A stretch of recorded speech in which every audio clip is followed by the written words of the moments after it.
All right, guys. So I'm back again with potentially another single video, but this could be different. Let me explain. Since I didn't get to watch the game last night due to me being 2 hours away from my home, doing a field trip and get back in late and all this other shit, I'm watching the game today, and I'm actually watching the game now, except I got it on pause. I just finished the first quarter. And so I got an idea. I was like, you know what? For the late game analysis, what if I do this per quarter instead? And I'm gonna do that and see how you guys like it. Now, I might put all four together and just give it to you like that, or I might be like part one, part two, part three, part four. I haven't figured that part out yet. But anyway, this is something I'm gonna try to do. See how you guys like it. See if I like it too. By the way, it'll probably shorten up each video, and it'll give you guys, I guess, more to kind of look forward to. And I could probably go more in depth with each quarter, which is probably better for your viewing ears and pleasures. So we're gonna see how it works, and I guess you guys can give me feedback and tell me yay or nay or whatever. But so first quarter's ended. Knicks are up by two. It's 27-25. By the way, I'm not going to go over the stats and stuff in this. I'm just because it's irrelevant. You guys can go look that shit up. I don't really care about the stats right here. Knicks are ahead by two. As this game was going on, and I know we got out ahead like real quick. We was up, I think, like 6-2 at one point, and then they kind of like killed this for like 14 points. And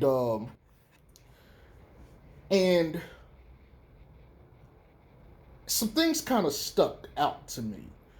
Um Number one. Oh, I gotta sneeze again. Shit. Alright, sorry about that. I ain't want to sneeze in the video, you know what I'm saying? But anyway, some things stuck out to me, right? So there's a point in this whole thing where I think it was at 14-6. Matter of fact, when they got the 14th point,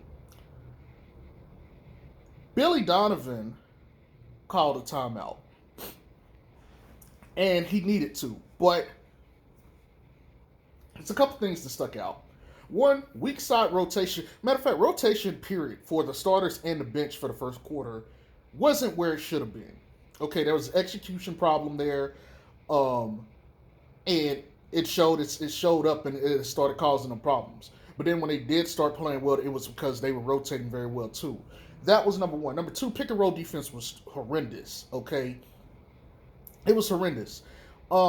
One of the things I have a problem with Pat Will right now is his weak side rotation help, or his just help in general. It's like every game I can see plays where guys are getting open looks because he failed to rotate properly or get off a guy and go to the other appropriate man. That's something he got to clean up. He missed training camp. Okay, I'm not gonna gash the brother about that. He dealing with injuries. Hell, I think he hurt his wrist last night too. Wrist, shoulder, and then coming back off an ankle. He's just not having a good year right now. And I got a feeling this is gonna be the story of Pat Will this year. Like, we might as well go ahead and buckle up and brace for it, because this man is soft as Twinkies right now. Like, for real. And I'm not saying that to insult him, but it's just like it's like every other game he is something popping up, and it sucks that Zach got his injury he's dealing with in his non-shooting hand too, and I'm like, this is one of the things I was afraid of, was injuries like killing us, and it's not looking good early. But anywho, pick and roll defense, weak side help defense, terrible, terrible. But here's something else that bothered me as I watched this. They weren't getting in the paint. Nobody was getting in the paint. The entire team settled for jump shots, whether they were mid-range or threes. They just settled for them. I think, and I could be wrong, but I remember counting at least 3 times they got into the paint. I mean, in the half court. Like, there was, a transition pass that got Troy Brown Jr. a dunk off of Caruso. I'm not counting those. But I mean, actually, with the intent of getting into the paint and doing something. I mean, there were some other instances where, like, Lonzo got there, he was dribbling, kept the dribble alive and passed to someone. But as far as, like, attacking the paint, wasn't there. And so when Billy Donovan called the timeout,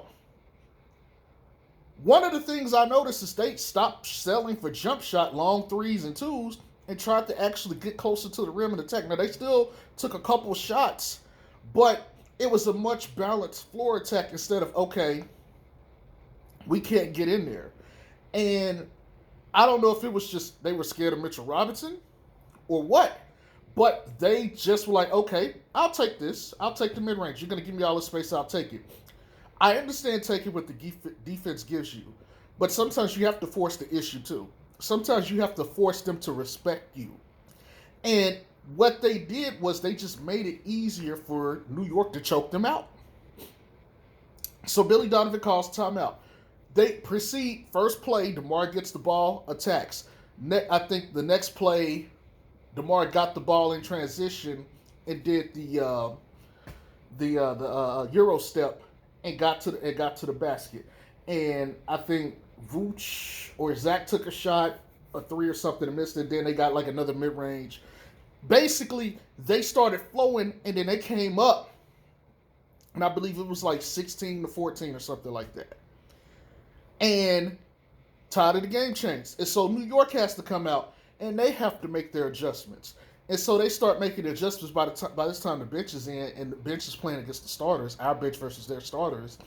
And we're holding our own okay for the most part. You know, Caruso's making a play here, there. You know, they got energy, okay. But they're still messing up rotations and stuff too. And so the first quarter is the story of execution or lack thereof. And you can't not execute against the New York Knicks. Like I said, I have not gotten to the rest of the game yet. I know what the final score is, yada, yada, yada. But I have not watched the game in its entirety yet. All I'm going to say is this. I don't know what to truly expect from the rest of the game. Actually, I kind of do. I was peeping and looking at the scores yesterday, even while I was out in the middle of fucking nowhere. But I don't know how the flow of the game went because I didn't watch it. First part of this, if I had just seen this and been watching this live, I was like, okay, the Bulls are live. The Bulls can run away with this, is what my thought process is watching this. Now, again, like I said, I didn't watch the game, but I did catch like peeps of the score, you know, periodically.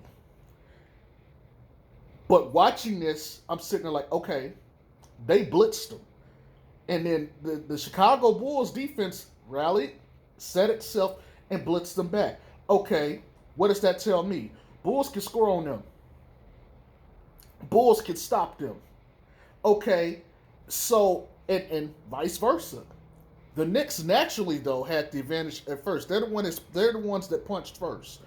Okay, so New York has the advantage immediately because they started off with the advantage. So they don't have to adjust first. The Bulls got to adjust.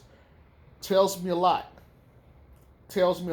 Now, if you guys remember, before the season started, I did my first 10 games what I thought their record would be. Who do y'all remember I said their first loss was to? The Knicks. And they lost this game. And they lost this game, from what I remember in the stat sheet looking at, they got killed on the rebounds. And I can't remember what there was something else, and I'm going to have to go look at it in a bit. But they definitely lost the rebound battle. And they had to deal with Julius Randle. Now, Julius ain't putting up a whole bunch of points here. But his passing is on display. Him being on the boards is on display. Him on defense is on display. All of those things are a problem because he's a physical and athletic freak specimen, and we don't have anybody for him. Again, I've said power forwards are going to be a problem.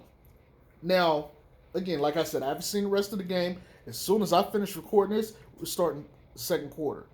But As it looks right now, they're down 2. It's even, but it's not even. I would favor the Knicks going forward.